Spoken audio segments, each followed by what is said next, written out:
Cervical cancer అంటే ఏంటి, దాని లక్షణాలు ఎలా ఉంటాయి? First of all I just want to tell here ఏంటంటే చాలా మందికి సర్విక్స్ అంటే ఏంటో తెలియదు. సో అలాంటి వాళ్ళకి ఏం చెప్తున్నానంటే, సో మనకి ఏదైతే గర్భాశయం అని అంటాం కదమ్మా, ఊంబ్ అని అంటాం, తల్లి యొక్క గర్భం అంటాం. సో గర్భం యొక్క పైన భాగాన్ని యుట్రైన్ బాడీ అని అంటాం. అర్థమైందా? గర్భాశయం ఒక కింద భాగాన్ని మనం సర్విక్స్ అంటాం. అది మనకి కింద యోని భాగంలోకి తెరుచుకొని ఉంటుంది అనమాట. దాని ద్వారానే ఆ పైన ఏదైతే బేబీ ఫామ్ ఉందో అది సర్విక్స్ ద్వారా బయటికి యోని భాగం ద్వారా బయటకు వస్తుంది. సో ఇప్పుడు దీనికి ముఖద్వారం ఏది మనకి యుట్రస్కి కింద భాగం. సో దాన్ని సర్విక్స్ అంటాం. సో దానికే యుట్రైన్ సర్వైకల్ క్యాన్సర్ అంటాం. తెలుగులో చెప్పాలి అంటే గర్భాశయ ముఖద్వారం, అంటే గర్భాశయానికి ద్వారం ఏదైతే ఉందో దాన్ని సర్విక్స్ అంటాం. సో ఎప్పుడైతే అక్కడ క్యాన్సర్ వచ్చిందో దాన్ని సర్వైకల్ క్యాన్సర్ అని అంటాం.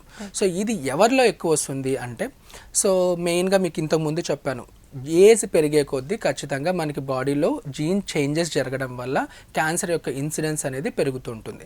Cancer is a old age disease అని ప్రీవియస్గా ఒక 10-15 ఇయర్స్ నుంచి వింటూనే ఉంటాం. సో అలాగా ఏజ్ పెరిగింది అంటే 50-60 ఇయర్స్ ఫిమేల్స్లో ఇది ఖచ్చితంగా సర్వైకల్ క్యాన్సర్ చూస్తాం.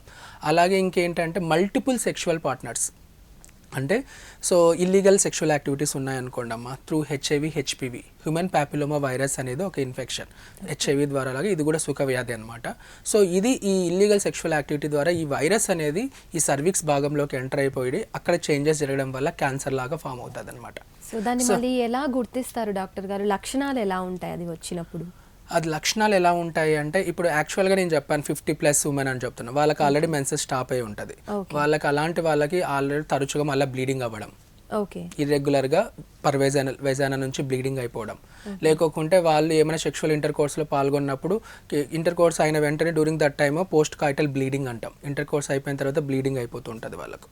దాని తర్వాత ఇంకా అది స్టేజెస్, నేను చెప్పాను కదా ఏ క్యాన్సర్ అయినా స్టేజెస్ బట్టి సిమ్టమ్స్ ఉంటాయని.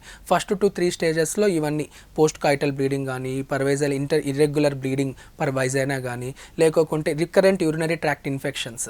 సో యూరెత్రా అక్కడ ఉంటుంది కాబట్టి మనకి ఈ ఇన్ఫెక్షన్స్ అనేది ఫ్రీక్వెంట్గా వస్తుంటాయి. ఎక్కువసార్లు యూరిన్కి వెళ్ళిపోవడము, లేకోకుంటే పొత్తి కడుపులో నొప్పి రావడము, బ్యాక్ పెయిన్, లో బ్యాక్ పెయిన్ రావడం, కాళ్ళు వాయడం.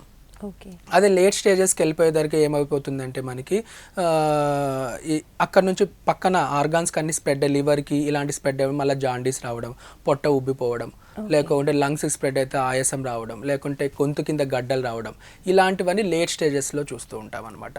సో మెయిన్ అయితే పర్వేజనల్ బ్లీడింగ్, అంటే మెన్సెస్ ఆగిపోయిన తర్వాత ఇర్రెగ్యులర్గా బ్లీడ్ అవ్వడము, అంటే సెక్షువల్ ఇంటర్ కోర్స్ చేసిన తర్వాత కూడా మళ్ళీ బ్లీడింగ్ అవ్వడము, ఫ్రీక్వెన్సీ ఆఫ్ యూరినేషన్ పెరగడం, ఎక్కువసార్లు యూరిన్ పోవడం, ఇన్ఫెక్షన్స్ రావడము, పొత్తి కడుపులో నొప్పి రావడం, ఇలాంటివన్నీ కారణాలుగా చెప్పచ్చు.